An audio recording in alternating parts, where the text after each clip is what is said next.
Welcome to the Bringing the Human Back to Human Resources podcast. I'm Traci Chernoff, and I've spent my entire professional career in HR.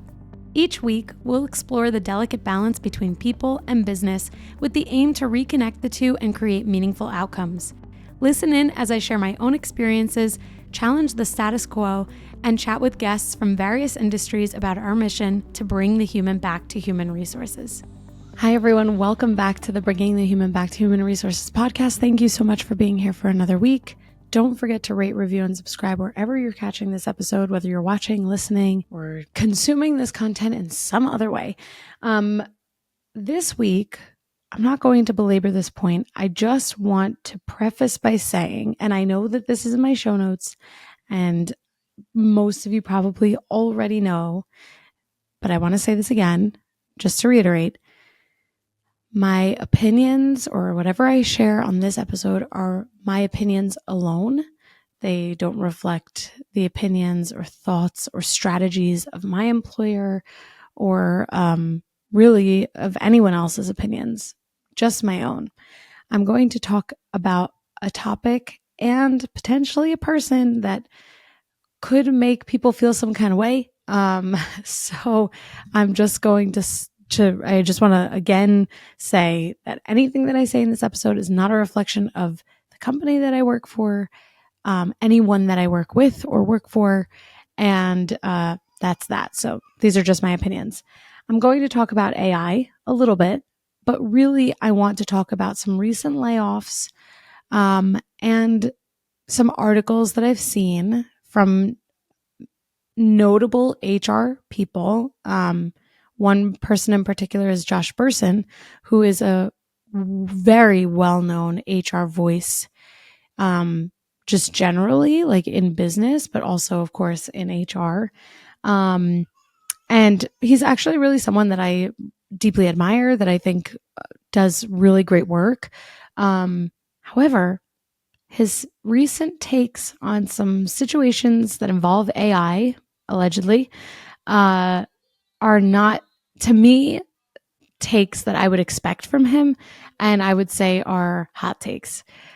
So this may be a little bit more of a controversial episode, but I'm okay getting into it because it is ultimately, I think, important to talk about these things that come up in business and in our industry and in our practice, and to be authentic about it. And if you've been here a while, you know that authenticity is very important to me and being genuine is very important to me. And so anything that I ever do with my podcast or my quote unquote platform, if that's what we want to say, is always going to be authentic to what I believe, what I do, and who I am.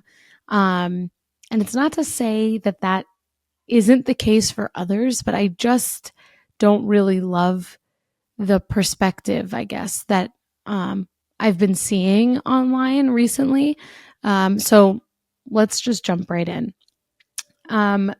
First and foremost, I do think that there is a real need for us in HR to reset the way that we think about AI and really the narrative. And I think this title that I'm referencing here from a Forbes article, Human Resource Leaders Need to Reset the Narrative Around AI. I am borrowing from that title because it's a good one. The first sentence here is HR gets a bad rap.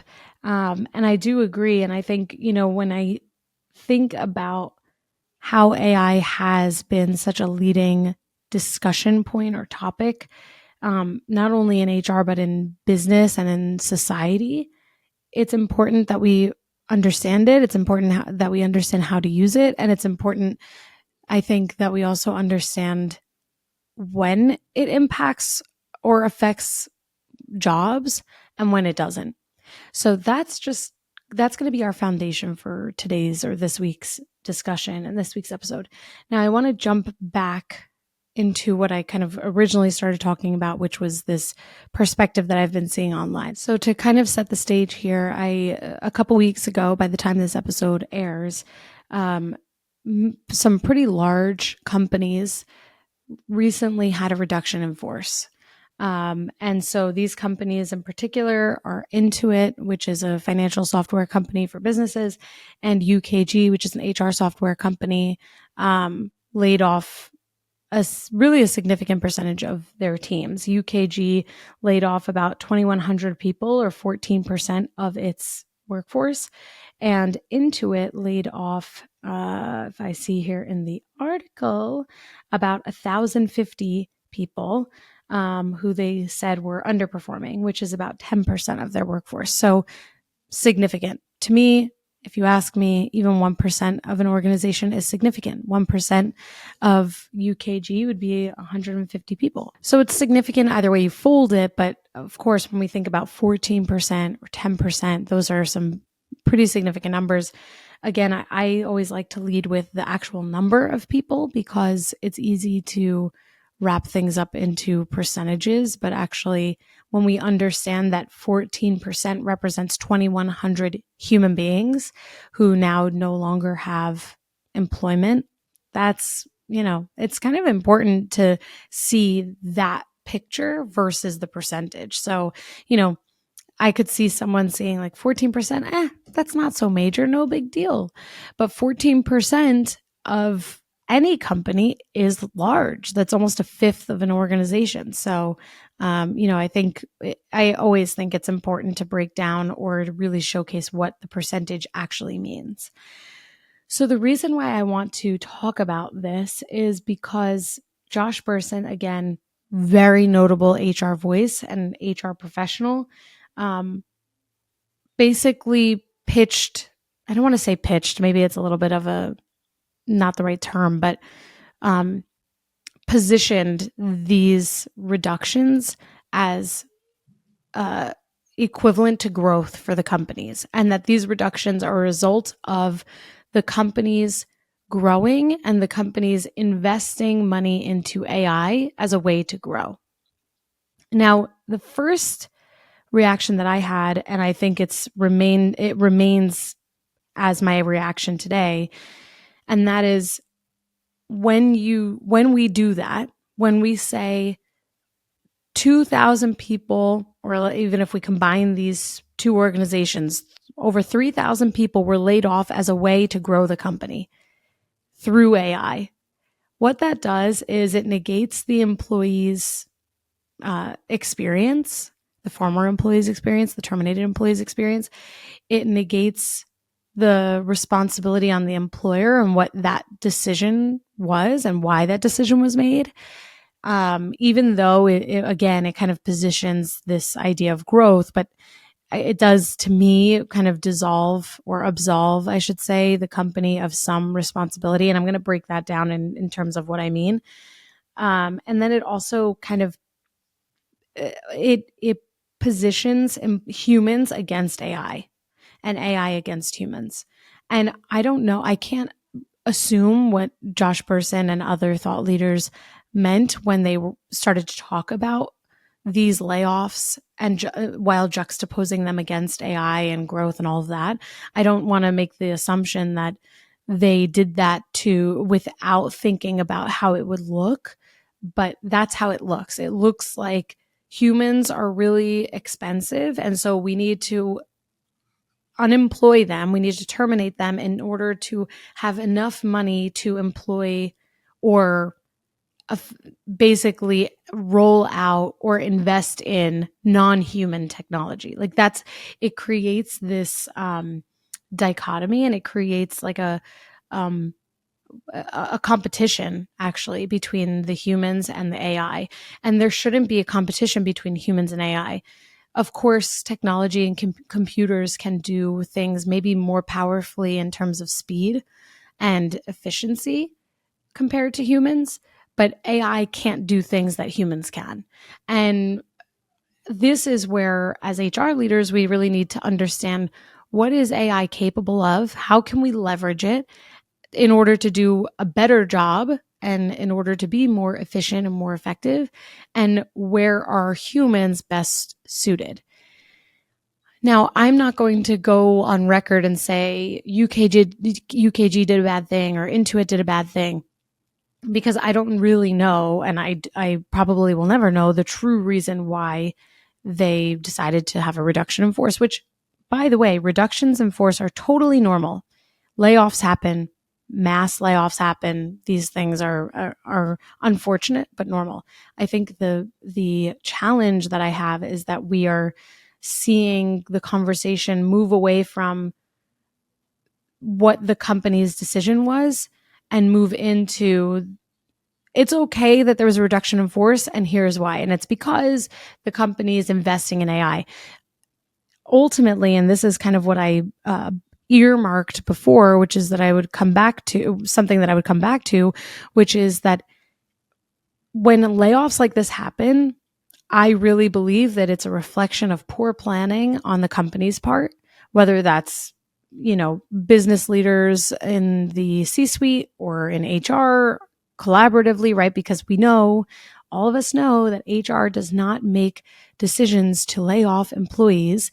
And they don't make these decisions in a silo. In fact, it's other business leaders who generally make these decisions, and it's HR who supports. And it's not to say support in a positive way, but supports in the logistics of these decisions. We've seen, maybe you've seen, I should say, that with some of these terminations through the reductions in force, especially with UKG, there were a lot of inconsistencies. I actually have a friend whose sibling was part of the reduction in force, and there was no communication. There was communication last minute, and then basically a disabling of access, which is a normal part of the process. But when comparing that experience to the experiences of others as shared on LinkedIn, not consistent. So this is where HR leaders have a huge impact, because everyone who is part of a reduction in force should have a human speaking with them, I think, not just an email and then like lack of access. And there should be consistency in the approach, and managers should be notified first, like all of these things. And I'm not going to go into all of that because that's really not the point of this episode. But if you do some research, you'll see that there's a lot of feedback around how these people were laid off and how they're feeling now that this happened. And by the way, I'm just going to add this one other point here. My understanding is that then there was a bit of a rescinding of the reduction, and some people were asked to come back. So basically, my question is, WTF is going on? Why is this happening? And so when I take all of this context and I think about, okay, these companies had a reduction in force. We have a key HR leader saying that the reductions in force are a result of companies investing in AI to drive growth, and then companies asking for employees to come back after they've laid them off. It's just giving messy. That's all it is. It's giving messy, and it doesn't, to me, I'm walking away with a feeling of we need to do better. The whole purpose of my podcast, as those of you who have been listening, or maybe you're new here,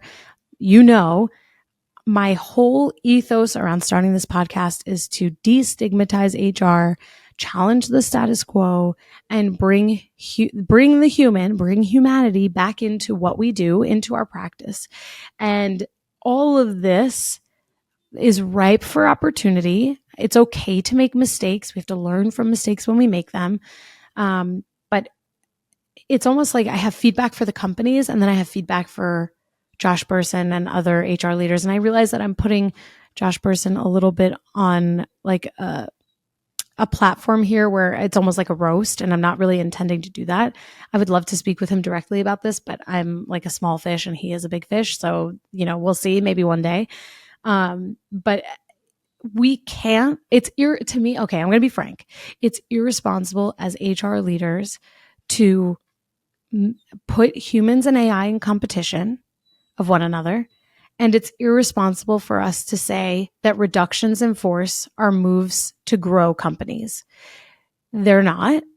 They are moves to save money, potentially, or to recoup losses, like if a company is struggling financially sometimes, or if it's a performance-related issue. Certainly we see that, but I would probably assume that 14% of the organization or of UKG was probably did not have a performance issue. And also, when these reductions in force are happening, there is, other than the lack of performance or company perform, and when I say lack of performance, I mean with the individual, lack of performance with the individual, lack of performance at the company level, needing to recoup losses in order to, kind of gain some runway for a company, like if it's a budgetary decision, or if they just overhired. And this last point for me is really what I was kind of referencing with like a lack of planning and a lack of strategy by business leaders within an organization. You just can't reasonably say that you're laying off 14% of an organization in order to grow. Maybe in some small fraction of my mind, I can see where that could be a possibility, but not when like a week or so later, people are then asked to come back. That doesn't make sense to me. And I think also like when a company says, okay, we're going to, reinvest and use this to grow, it's not showing like a long-term strategy as like the thought process, because of course reductions in force, as I said, they happen, they're normal, and they do take significant thought, I would hope, and work in order to, kind of proceed logistically. But it's hard for me when I think about all of my experiences where I have, planned hiring strategies or supported with the planning of hiring strategies, or planned or supported with the planning of reductions or furloughs or whatever it might be. There is a longer, like that's a short-term event, usually with a long-term strategy, or there is a long-term strategy that was missed. Again, I can't reiterate this enough. Humans are not in competition with AI. They're two totally different resources. And this is actually one of I think, the biggest reasons why Lattice, an HR and performance or talent, I should say, talent management system, received such backlash a couple weeks ago after they announced they were going to roll out the technology that allows companies to quote unquote like hire and onboard and basically manage digital workers, aka AI bots. Like I have a huge problem with that because again, humans and AI are not in competition with one another, and we have to see that differently, and we have to leverage AI, not employ AI. Leveraging is very different from employing, and when it comes to like a tool or a resource. And I think this again is probably where I'm struggling to articulate some of the issues that I have with the way that Josh and some other HR thought leaders have been pitching these decisions from these major companies. And actually, I realized I misspoke a little bit earlier. Intuit has laid off 1,800 people. It was that they said, the CEO said that 1,050 employees are underperforming. First of all, like, that's a lot of information because if I worked at Intuit, I would be like, am I one of those 1,000 people? And if they don't know, that's not great. Hopefully they do know. And also, why weren't they part of the 1,800? Like if you have 1,000 people who are underperforming, then the 1,800 should have been comprised of those 1,000 plus, 1,000 plus, and the remaining 750, maybe I can understand that a little bit differently. It just doesn't make sense. And in Josh Burson's article here, he mentions that UKG has around 15,000 employees, and they laid off 14%, 2,100 employees. And he asked, why would they do this? Is this a sign of a slowdown? And he wrote, according to the CEO, the answer is no. Rather, the company wants to double down on its investments in AI. And it continues, they want to spend more money on marketing, advertising, AI platforms, and customer support. As a business decision, so this is where Josh continues, this is how PE-backed firms operate. They can afford to make big decisions for financial opportunity, and this move will save $250 to $350 million, which they can invest in AI infrastructure, et cetera, et cetera. He says, remember, the UKG brand is only 4 years old, which is not exactly true because there was a merger between, and I should say an acquisition between Ultimate Software and Kronos, so sort of. So then he writes, the story makes perfect sense. This is not a, quote, downturn in the market or, quote, failure to execute, rather a redeployment of resources to new strategic areas. And it teaches business leaders a lesson. Sometimes you have to get smaller to grow. And that's the new business lesson of AI. I disagree. Firmly, strongly disagree. I think that's kind of like, what's the saying? Like when you put lipstick on a pig? That's that. Sorry. Sorry, not sorry, maybe is the message. No, certainly where I'll say, yes, you can absolutely redeploy resources to be strategic. Hiring, though, happens it happens constantly. It's evergreen. 365 days of the year are companies hiring or losing people. If you want to redeploy resources in a strategic way, you're going to be thinking about that long before today. And so I can only imagine that if this was their goal for maybe a year plus, that they could have changed or adjusted their hiring strategy. They could phase their growth and their rollout. I mean, listen, I'm not a CEO. I'm not in the position of having to, make or break business strategies like this. But it's really hard for me to, I guess, like reason why 2,100, like saving $350 million today and then asking some people to come back is an example of redeploying resources. Because I guess then it begs the question of, well, if that's happening, how is that AI managed, regulated? Who is it impacting? What resources are you going to need in order to deploy those tools? Like, I just wouldn't be surprised if there was more to come from this. I think it's one of the reasons why most of the time reductions in force are usually a reflection of lack of performance, either by the individual or the company, or poor like hiring and planning decisions made from the last, however many months or years.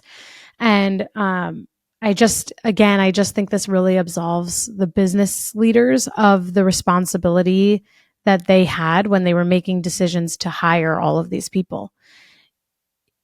I know that AI has been a little bit more of a recent trend or focus, but I also think there is a balance there. And just simply based on the people that I'm seeing who were impacted by the layoffs, like it does seem like it's across the globe and it's across different practices and factions of the business. So maybe like seeing those layoffs impacted across the organization make this a little bit easier to understand, because it's like quote unquote trimming the fat, in the sense that, maybe you have an overconsumption of some resources and you have too many people in certain jobs. But I just don't think it's really kind or considerate to say we're laying off 2,100 people in order to grow our business, in order to invest in non-human technology. Again, humans are not in competition with AI. They can't be. If they are, then we're going to live in a world where no one has a job and anything that has a job is a computer. So there has to be a balance. And I just think it's a bit irresponsible to frame this type of decision almost where it's like scapegoating AI. That's kind of like we're gaslighting AI with this. And AI might have something to say about it. I'm obviously poking fun here, but that's, to me, a major implication is that it creates distrust from humans, from people in businesses and in their careers. Like, I can only imagine if I was a college student and I was looking for a job, maybe I'd be worried about whether or not my job could be taken over by AI or a computer. And that's just, I don't subscribe to that. Some companies are AI companies, AI technology. And that's great. That's leveraging AI to do better work, to make the world a better place, to improve people's lives. But it's not taking away jobs and replacing them with AI. That's just really ultimately what this message is sending. And again, I know I said this at the beginning, but I can only emphasize this enough that this is my opinion. It's not reflective of the company that I work for, the people that I work for or with. And certainly for any other Josh Bersin fans out there, because again, I am one. I really like Josh Bersin. I like the things that he puts out. I've read some of his material or books. It's not to say that this is like a problem with him. I just ultimately think that we have to be more responsible in using our platforms in the right way to destigmatize HR, empower companies to do the right thing, enable people to have conversations with their employers and do the right thing as HR leaders or other business leaders. And it's a really important responsibility that someone, especially like Josh Bersin, who has thousands and thousands and thousands of eyes and ears and followers, it's just so important to be responsible with that platform. And, you know, maybe he actually really feels that this is a growth move and that, you know, almost 4,000 people, you know, unfortunately lost their jobs, but this is going to be better for the companies and better for society. But I think it's healthy to disagree with people, and I think it's healthy to disagree with people that we admire. And it's really important to be able to have these conversations. And if anyone knows Josh Bersin personally, let him know that I am, you know, I really do admire him, but I don't agree with his current take on this topic, and that I'd love to speak with him directly. Maybe we can have a conversation. This is me dreaming big here, because again, he's a super big fish and I'm like a tadpole. For all of you who maybe are still afraid of AI taking over, or are one of the impacted by some of these decisions, I think it's super important that we really have a positive outlook on AI and see all of the things that it can do for us and leverage AI, and rather than employing AI, and leverage it in a way that helps us to do a better job and improve other people's lives and do more efficient work, and therefore do more of the things that have bigger impact. Like AI on administrative things allows people to free up their time to do things that they otherwise wouldn't have time to do, that are potentially more impactful areas of their roles. So hopefully this wasn't too divisive a conversation for folks. But I think, again, it's really healthy to disagree, and it's really healthy to have conversations where maybe maybe you actually disagree with me. That's totally okay. I welcome the conversation. I welcome the disagreement and the potentially opposing opinions. Let's talk about it. That's how we learn. That's how we grow. And I could have a totally different perspective, in a week. I could have a totally different perspective in a year or 10 years. And if I do, I'll say that. I'll say, I was like totally wrong. Like, dear self, Traci, you were totally wrong. And this is why you were wrong. And this is why you need to take it back. And I would do that. But this is my opinion today. This is my perspective today. And I can only do so much. I'm not a mind reader, and I'm not a medium or, anything like that. I can't see the future. So hopefully those folks who have been impacted by the reductions in force quickly and swiftly find new employment. And if you are one of the impacted, please reach out to me. I'd love to hear your take and your perspective on all of this. And if you have an opinion, either opposing or in agreement, please send it to me. I'd love to hear your thoughts. And again, don't forget to rate, review, and subscribe wherever you're catching this episode. Thank you so much for being here, and I will see you next week. Hey, just before you go, don't forget to subscribe to this show so that you are the first to hear when an episode drops each week.